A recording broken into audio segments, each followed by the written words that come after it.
right, everybody. I think we're going to go ahead and get started. Welcome to the ABCs of Literacy programs. We are so excited to have you here with us today. I am Jess Corinne. I'm the head of educational services. I started my career as a K-1 classroom teacher, super excited to dive in to teach and apply everything that I had learned at college.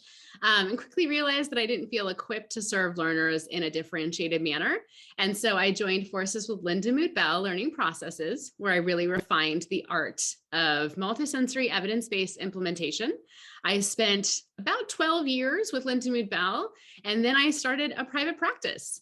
I consulted with several different local schools. I saw learners directly. I oversaw a team of educational specialists for quite a few years, and that's what brought me to Learnfully. So now I'm the head of educational services, and I oversee the program implementation and development thereof. So I am so excited to welcome Erin. She's one of our educational specialists. Erin, would you like to introduce yourself?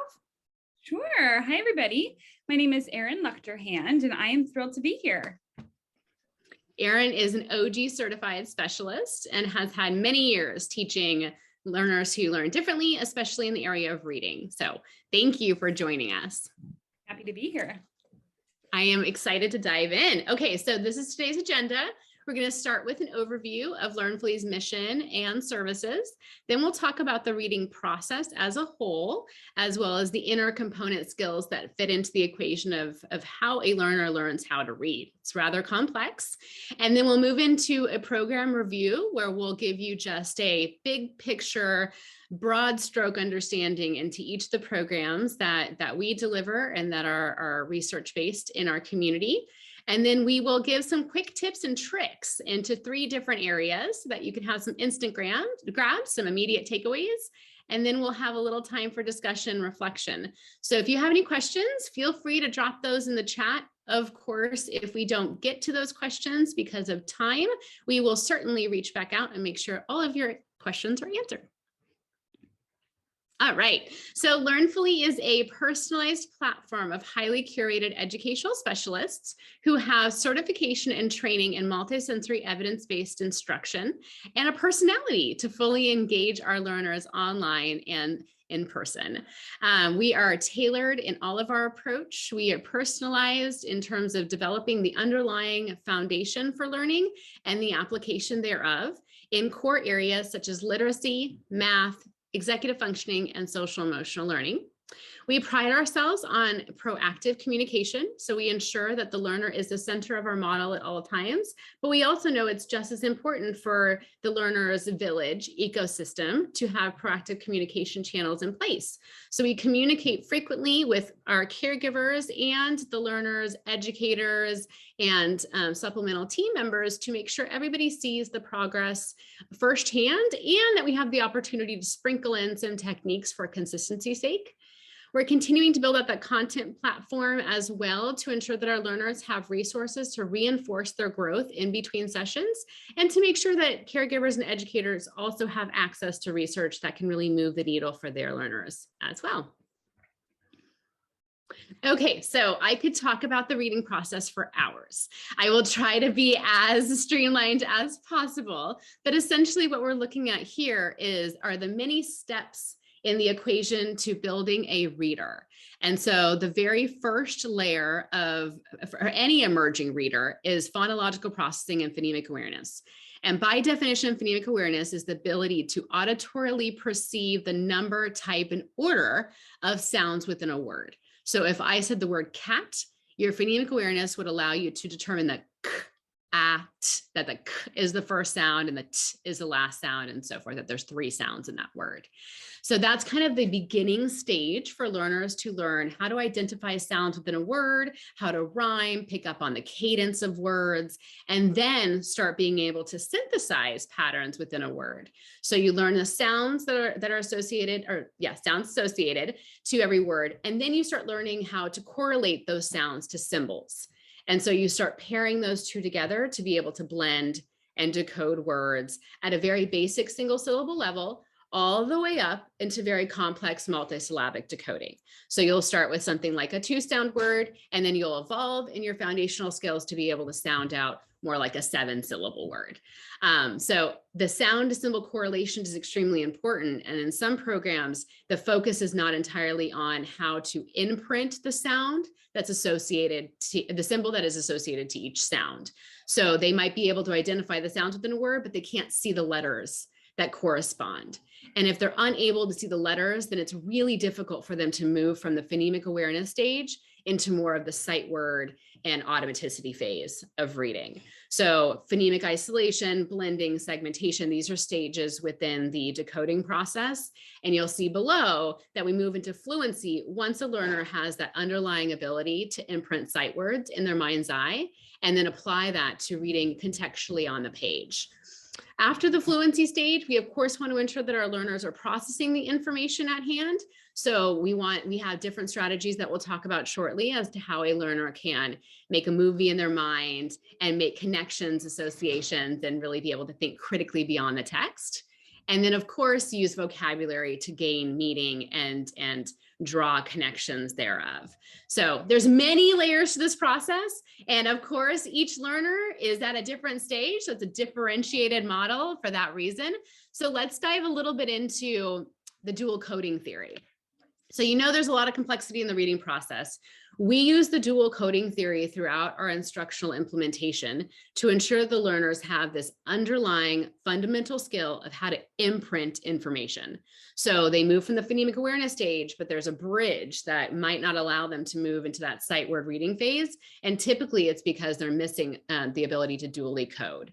So Alan Pavio created this theory to represent that our brain creates mental representations.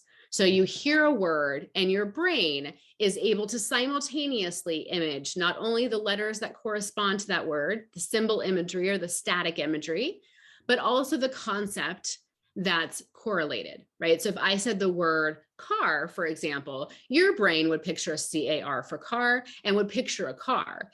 Now, the dynamic representation, the actual car, can ebb and flow. It can evolve, and it's based on your prior experience, but you use it to really be able to understand what you read and then think critically beyond. Also use it for written expression purposes.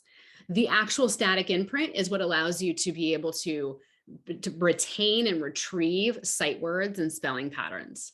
So it's really important that our learners have a heightened cognizance around their brain's ability to imprint information in these two simultaneous ways, because without that, they could stay in that emerging phase or even skip it and go into a later stage without being aware of how their brain is processing information to further advance themselves through the reading ladder.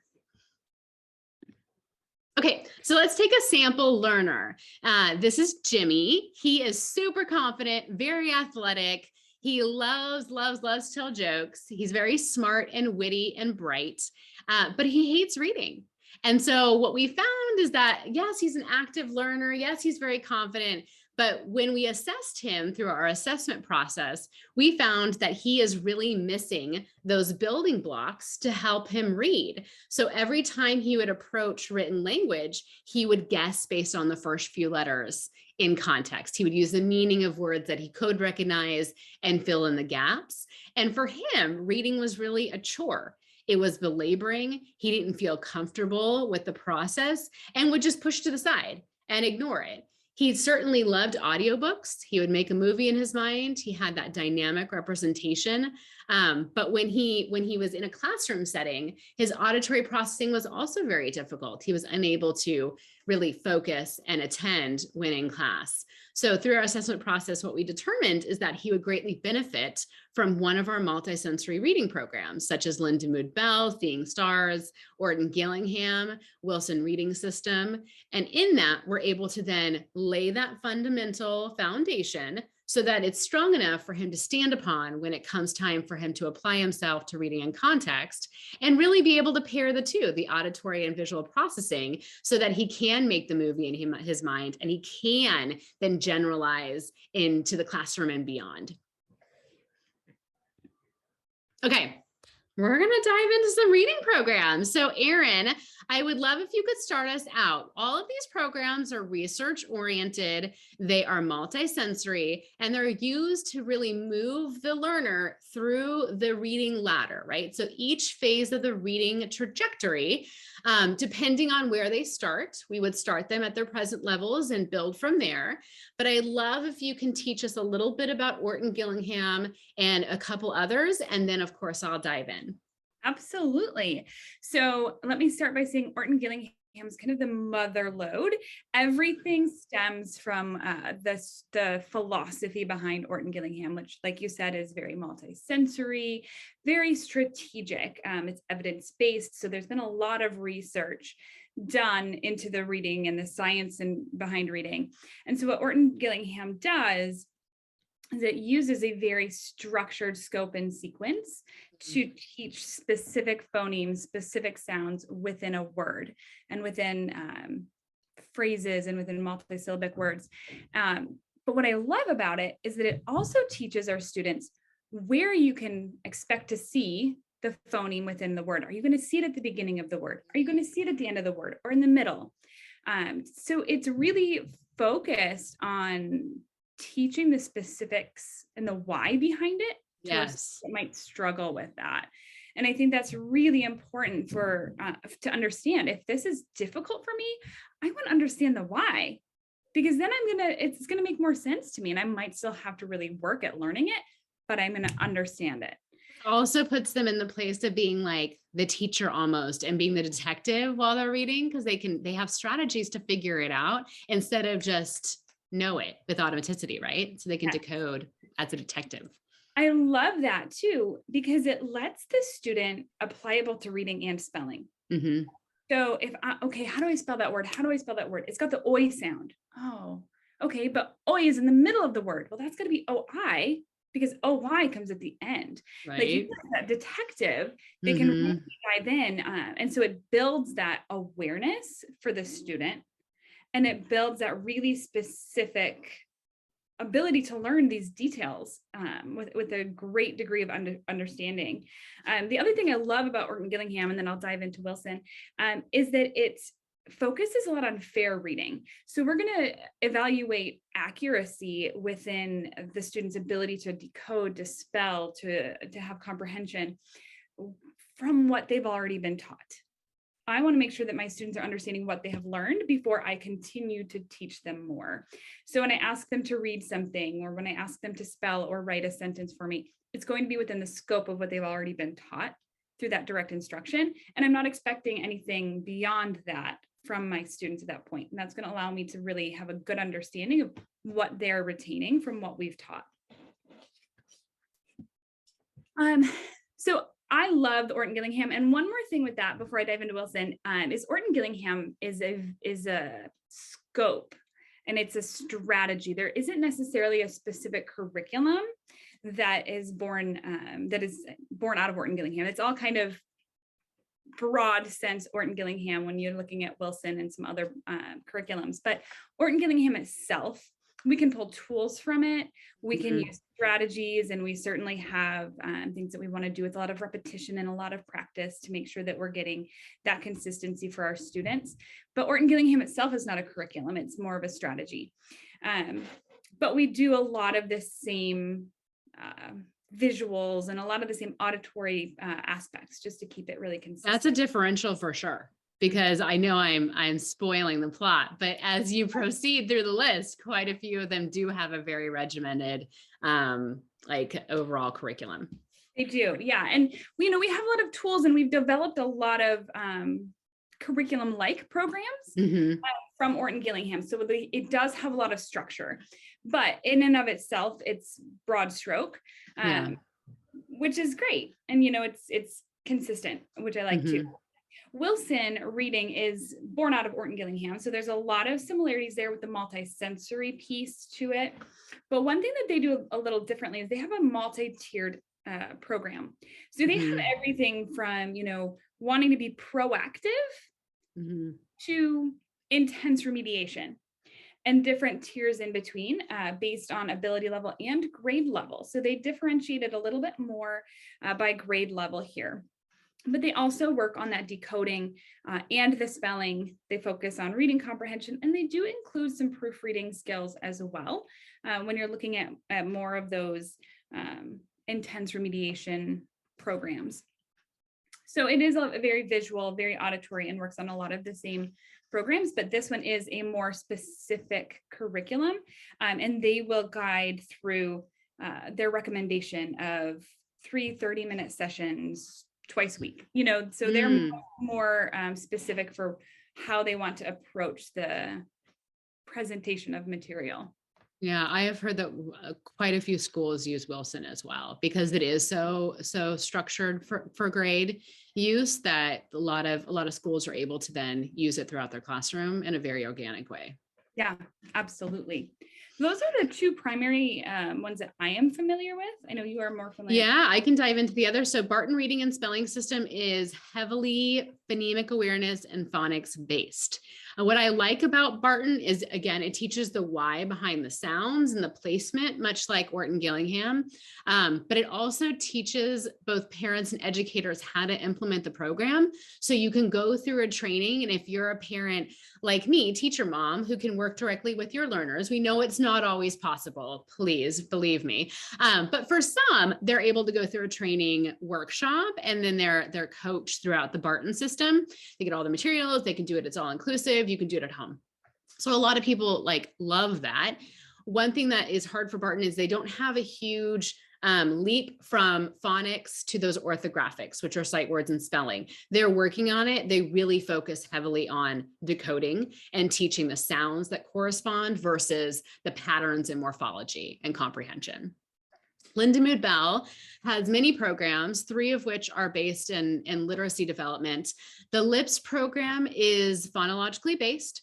It teaches learners how to articulate and auditory perceive sounds through the movement that their mouth makes. So the most famous aspect of the LIPS program is their Vowel Circle, and their Vowel Circle takes learners throughout the pattern of their motor skills. So by saying like ah versus eh, your mouth is moving at a different rate in a different position. And so it gives learners that ability to use a mirror or be cognizant so they can self-monitor the sounds and how they're articulating them. Then Seeing Stars really takes more of that imagery stance where they work on the phonics. They teach you all of the ins and outs, the scope and sequence of vowel sounds, blends, and so forth. But they take it to the next level and really sprinkle in the dual coding theory. So you're imprinting patterns in your mind's eye, and sight words start becoming more and more automatic so that you can read on the page with fluidity. And then Visualizing and Verbalizing is a comprehension program that we'll dive further in, but the main idea of the VV program is that it really allows learners to tap into that mental movie making skill that for some of us is inherent, but they need a more awareness around, so they can use that for comprehension and written expression purposes.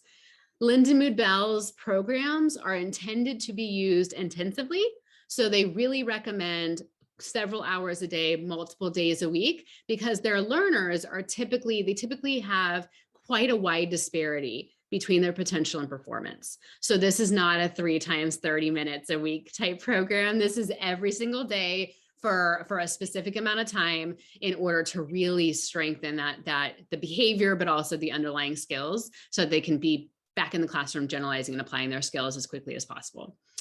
The Davis Reading Program is one that is heavily kinesthetic, and what that means is it's heavily tactile. So you basically are building letters, words.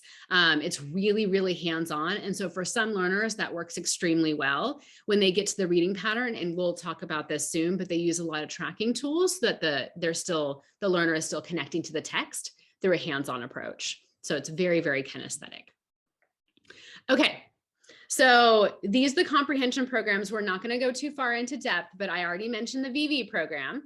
Step Up to Writing is a very structured but extremely easy to follow writing program that utilizes the technique of color coding to ensure that learners are aware of the structure for different types of writing, whether it be an opinion or a factual piece. They teach them different ways to structure the paragraphs and the essays, and also to apply those skills to note taking, so that they have this really consistent, repetitious, color-coded system that learners can use and really feel engaged by, because they feel like they can trust it.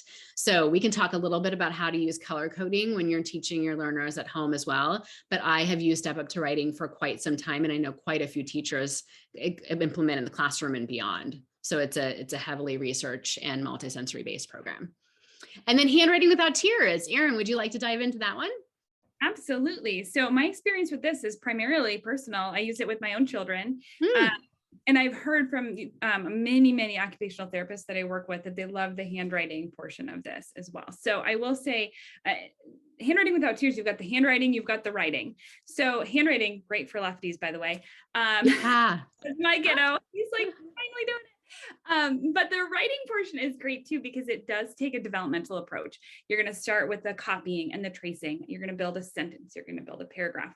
It's very structured. You're adding in those building words, first this, then this, and lastly this. So it's very structured. And like you said, it takes you through the different types of writing, the opinion, the narrative, the different styles. So I love that. Yeah, they also have a cursive and keyboarding program now. I don't know if you use those for your kids, but this is the only way my daughter learned cursive, was they have a Cursive Without Tears. And there's so many computer programs out there for keyboarding. But this is so heavily evidence-based that if your learner has responded well to Handwriting Without Tears, Cursive Without Tears, they'll assuredly do well with keyboarding too. Yeah, I would highly recommend it, especially the handwriting portion. Fantastic. Yeah. Yeah, I love that. Thank you for sharing. Okay, let's dive into tips and tricks, because I'm sure you're wondering, so now what? There's all this complexity around the reading process. There are so many programs to choose from. So how do you know what you can do in order to, again, strengthen those underlying sensory cognitive skills so your learners can feel successful? So I am going to start by talking through some techniques you can use for emerging skills. The first one is ear writing. We have a blog on our website. Feel free to check that out. It goes into much more depth than I'll give you now. But essentially the idea, just like this image, is that ear writing really allows learners to be aware of the shadow effect that writing in the air has as you are writing essentially like the blackboard in your brain. So you're strengthening your mind's eye through this sensory technique that many programs use. So I know Orton Gillingham, I know Wilson uses it. I know that Barton uses it on occasion. I know Lindsay Bell for sure uses it. So essentially what it is when you're working on developing that sound to symbol correlation at first, then moving into affixes, suffixes, prefixes, moving into sight words and spelling, you really want to gamify this. So you can ask your learner to use their magic finger or whatever they want to call it. And write in the air, it's really important that they reinforce the proper protocols, the proper system for it, because if they're going like this and not watching their finger, it's actually not going to rewire their brain to imprint information. So you want to make sure they're watching their finger and they're saying the letters out loud as they're writing the word or the letters or the vowels that you gave them. So if it were like, hey, Erin, I want you to picture the letters you would use for cat. And then you would have Erin hold up her finger and say C-A-T. Cat, right? And then sometimes we might even point to one of the letters in the air and say, what was the second letter you saw? Good job, A. So now we're going to change that to O. And then they erase it, write the O. What does your new word say? And so the more and more familiar that learners get with the ear writing technique, then the more and more they're able to then make those changes, those manipulations, omissions, deletions, and you can use it for new information that they need, especially when it comes to spelling and sight word development, because oftentimes we're just going through rote memory tactics. And instead, this kind of switches it up, but also works on the neuroplasticity in your brain so that you can imprint those patterns and those letters with automaticity. So I love, love, love ear writing. Some programs use gross motor movement where they use your whole hand, like arms, like Slingerland. Others use your finger. You can also write on the desk. Spelling bee finalists use their hand. Some learners like to pick a new color each day. However you can make it fun. At first, it will be hard because they literally don't see what they're writing. But as their brain becomes stronger and stronger as the muscle that it is, they start to really see those patterns, and they'll amaze you by writing a 5-syllable word in the air and telling you the 10th letter they saw. It's fantastic. You can use this, sorry, side note, you can use this for multiplication. You can use this for so many different areas of your learning, because mental imagery is that static imprint that guides a lot of learning behaviors. One other technique that I want to mention for phonemic awareness and decoding is tapping. So you might have seen your own learners do this, where you'll ask them how many sounds they hear in a word, and they'll tap their fingers, they'll count on their fingers, they'll tap the desk based on each phoneme or sound. They might even use their arm for multi-syllable words, and it really gives them that kinesthetic association, and also, again, awareness that what sounds they're hearing and how to segment that into chunks or even isolate them into phonemes. That awareness can then lead into their ability to eventually chunk it when they see the word on the page by breaking it into sounds or suffixes and syllables. Applications, so we talked a little bit about this. Sight words, I think it's really, really important for sight words to be color-coded.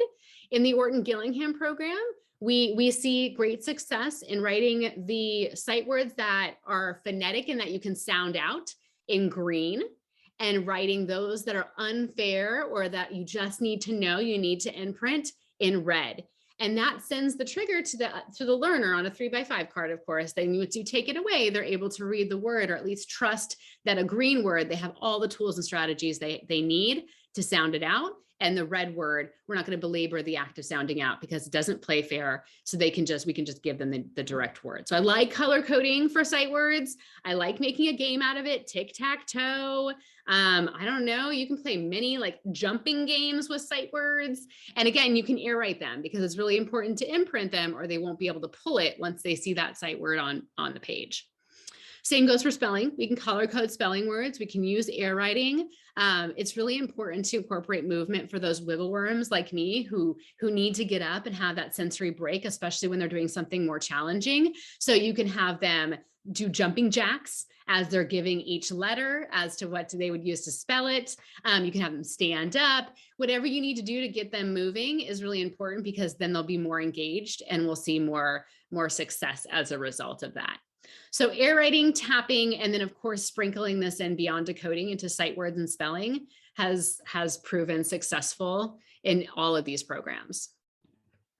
All right, Erin, do you want to walk us through some reading tips and tricks? Absolutely. And I am 100% there with you, Jess. That movement piece, anytime you can move your body, I always tell my students, it's like the direct line to your brain. I love it.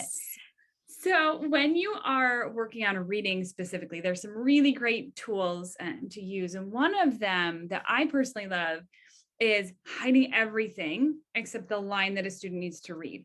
And we can do that in multiple ways. We call that tracking, and we also call it, oh my goodness, I'm blanking on the official term now. But essentially you're going to want to— I've always called it finger tracking. Right? I've always called it tracking. I know. Tracking. So you can use your finger to follow along each word that your student is working on, or take a note card or a notebook or a piece of paper or anything like that to cover up the rest of the language, so that a student can only focus on that one line, so that it's not too much visual input for them. You can also follow some strategies like pre-reading for unknown or complex vocabulary and sight words. If you know that your student's going to be introduced to some new language or new vocabulary, pre-teach that so that they see it, they know to expect it. It's not going to throw them off. They're at least going to have that exposure before they have to try reading it. And it reduces their anxiety. You know, I talk a lot about the stress fog. And so if the front of your brain is stressed, then it blocks all the other pathways to access the important support systems, right? So it kind of reduces that fear. Take a deep breath and dive in, because a lot of learners struggle with reading are obviously anxious. Yeah, absolutely. They know what to expect. One of the other things that I love for practicing more of a fluency aspect of reading is the scooping of phrases. Or even you can use this when you're trying to kind of go from decoding to just blending a word. Is the visual of just scoop a little line, a little upside down rainbow underneath your word. You know, you've got cat, and it's the idea of it's all together. You're not really looking at 3 individual sounds, you're looking at one word.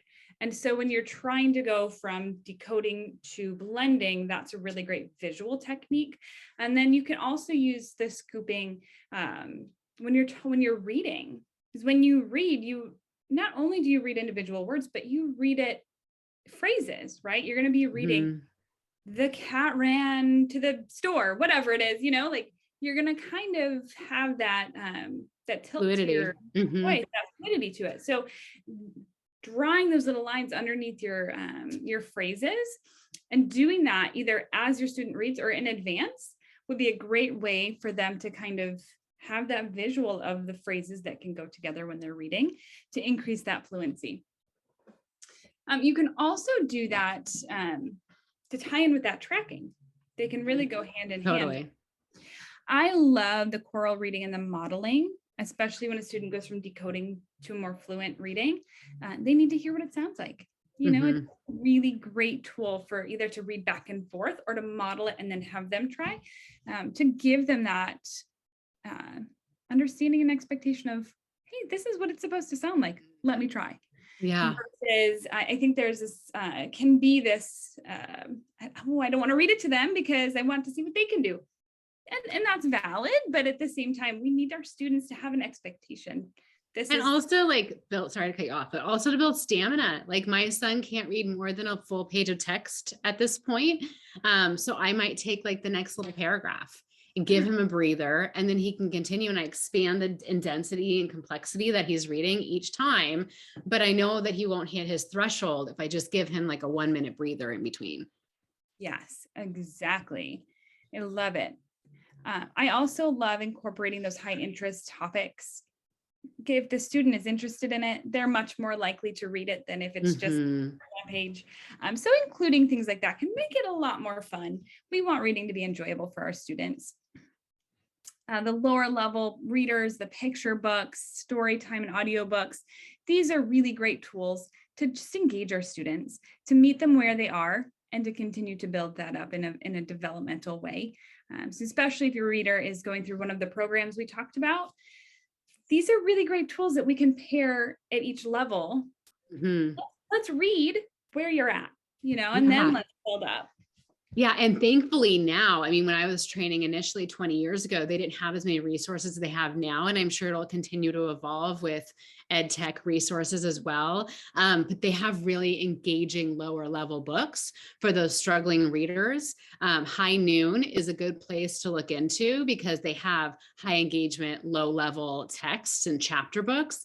And just like that aha moment, that feeling of success and confidence when they finish their first chapter book, I mean, it doesn't matter that there is like one sentence on each page and it's large font. They finish a chapter book, and that gives them the pride and the inspiration to keep plugging away and working towards their end goal of being a fluent reader. Absolutely. Yeah. Thank you for that. That was really helpful. So writing. I won't spend too much time here because writing is more of an application phase to literacy. So, I mean, we look at phonemic awareness, decoding, orthographics, contextual reading, and comprehension. And then written expression is kind of the next step or next phase. So we talked about step up to writing. We talked about visualizing and verbalizing. I think it's really important to use that mindset, that philosophy, that their words are creating a picture in the reader's mind. So as they're reading it back, it's important they read it aloud, read silently, however, whatever floats their boat, but make sure that whoever's the audience can image exactly what was intended to be imaged. And one way to do that is to use what we call structure words. The VV program uses structure words in just about every layer of their program.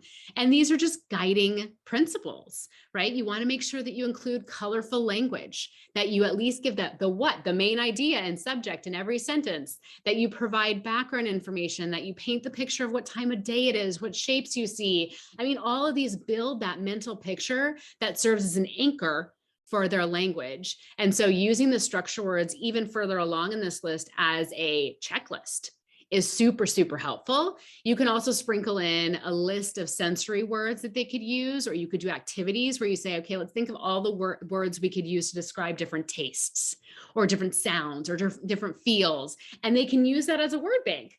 So when they're writing, they can pull not only this structure word as a checklist, but they can pull those sensory words to ensure that the reader can really step in their shoes and look through their mind's eye, see that movie that they intended to write as a narrative for you.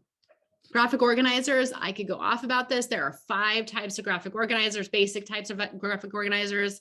We have many classes where we have the exploration phase where they go through each of the organizers to make sure they find what works for them and what works for the purpose of their writing. Like if you were doing a brainstorm, you would most likely want to do a spider web, or you could do a Venn diagram, right? It really depends on the context and you find out what works best for you. Parents and educators like to use sentence starters. I've even used this up through high school and college. Transitional phrases, ways to kick off or help them launch into the thought process could really, again, alleviate that anxiety and ensure that they have that foundation to stand upon.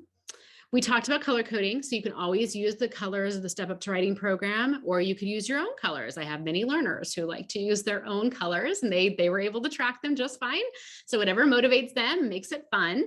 And then editing checklists. So about 2nd grade, they start using grade specific. I mean, they even do it in kindergarten first, to be honest, but really for my purposes, 2nd and beyond use more of a structured rubric for editing themselves, which really strengthens their self-monitoring skills. But I like to start simple.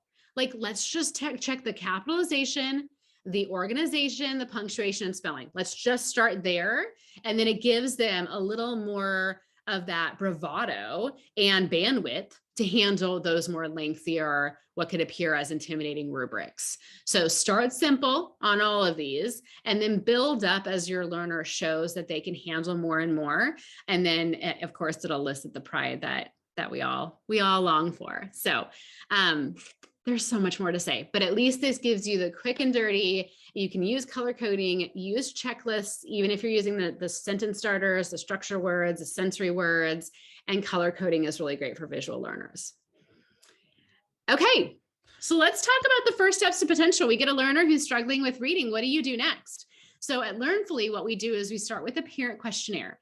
It's really important that we have the opportunity to see the learner through your eyes. We might even have a teacher fill out a survey or questionnaire, so we also have their perspective in mind as we propose recommendations. We have a learning assessment that allows us to really pinpoint where the breakdown is happening in their underlying abilities, so we can make pinpointed, differentiated recommendations of the program, the frequency, the duration, and the specialist who we feel would be the best fit for your learner, who would maximize engagement and expedite progress as a result. Then once we have all that collective information and we've had a readout, we know exactly what we're looking for, we tend to go to the meet and greet. Sometimes those 2 steps will happen simultaneously. You come in, you already have a report, or you know exactly what your learner needs. We'll schedule a meet and greet with a specialist who has the training personality to match the interests and strengths as well. And then if need be, we can do the assessment at a later point to ensure that we're monitoring progress over time. Which is where the consultation and learning plan review come into play.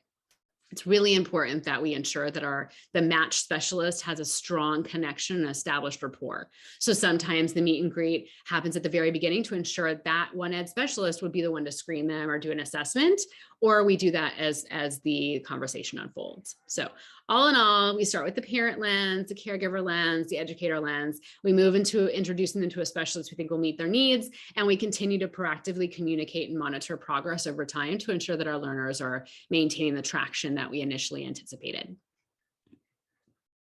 Our programs, we have intensive remediation, which is a lot of the programs we've discussed today. Typically learners, when there's a wide enough disparity, again, between that potential and performance, they're falling further behind. We make sure that they have some kind of intensity in place because research supports the notion that repetition, consistency, multisensory evidence-based instruction will really be able to lay that foundation, but most of the time is implemented in intensive fashion, which means most likely 4 days a week for an hour or so, depending on the needs, right? Depending on the severity.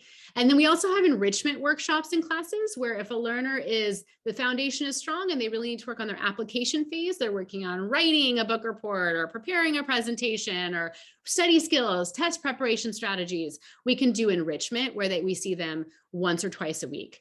It also is fair for a learner who's gone through intensive remediation to see us a couple times a week thereafter, so we can really coach them on how to apply those underlying skills through homework application and school-oriented tasks. So that format would also fit into enrichment. And then, of course, executive functioning. I'm sure you've seen our webinars, our blogs, but I believe wholeheartedly that executive functioning is like a precursor that blocks our brain's ability to really access some of those component skills that are responsible for literacy, writing, math, and beyond. And so we work closely with our learners to ensure throughout both of these methods that they have the executive functioning in place to be able to maximize our instruction. And so sometimes that means they just need executive functioning. Sometimes it means we sprinkle in executive functioning into one of these two formats so that our learners can reach the level of success and reach their full potential overall. That about covers it. I know that was a ton of information. So please feel free to reach out to us if you have any further questions or schedule a conversation. We are more than happy to do so. Our phone number, you can even text us if that's a preferred way of contacting us. Email us, check out our website, our socials, whatever you need to really feel equipped to serve your learners. Make sure you reach out because we're happy to help you however possible. Thanks, Erin, for joining us, and thank you all for attending. We look forward to hearing from you.